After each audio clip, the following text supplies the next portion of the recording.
দুই বাংলার জনপ্রিয় অভিনেত্রী জয়া আহসান 2 দশকের বেশি সময় চলচ্চিত্রে পথ চালায় এই অভিনেত্রীর। নাটকের মাধ্যমে অভিনয় শুরু করেন তিনি, পরে সিনেমায় অভিনয় শুরু করেন।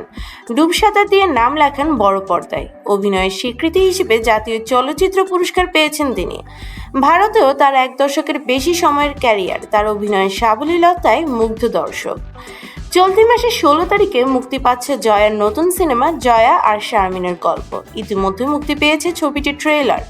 তাই তো সিনেমার মুক্তিকে সামনে রেখে গণমাধ্যমের মুখোমুখি হচ্ছেন অভিনেত্রী। সেখানেই তিনি প্রেম বিয়ে নিয়ে প্রশ্নের মুখে পড়েন। জানালেন আপাতত বিয়ের কোনো পরিকল্পনা নেই অভিনেত্রীর, তবে রয়েছে প্রেম। সম্প্রতি এক সাক্ষাৎকারে বিয়ের প্রসঙ্গে জয়া বলেন, সবসময় একটা কথাই বলি, আমি কখনো রোড ম্যাপ করে চলি না। যদি কখনো ইচ্ছে হয় বিয়ে শাদী করেই নিতে পারি, কিন্তু আপাতত এই মুহূর্তে কোনো প্ল্যান নেই। প্রেম নিয়ে জয়া আহসান বলেন, আমার প্রেমটা দর্শকদের নিয়ে, আমার কাজ নিয়ে। আসলে অনেক আগেই হয়ে গেছে এটা আমার সিনেমার কাজের সাথে, যেটা সত্যিকার অর্থে আমার বড় প্রেম। দর্শক রাগ করুক বা বলুক যে জয়া একঘেয়ে কথা বলে, কিন্তু আমার প্রেম, বিয়ে, সংসার সবকিছুই অভিনয়ের সাথে। জয়া আহসান বলেন, দর্শকদের কাছে আমার সবসময় কৃতজ্ঞতা, এবং সেটা আন্তরিকভাবে। আমি খুবই সাধারণ একজন মানুষ, আর সেই জায়গা থেকে আপনারা আমাকে একটি জায়গা দিয়েছেন, আমাকে ভালোবেসেছেন, সেজন্যই আমি আন্তরিকভাবে কৃতজ্ঞ।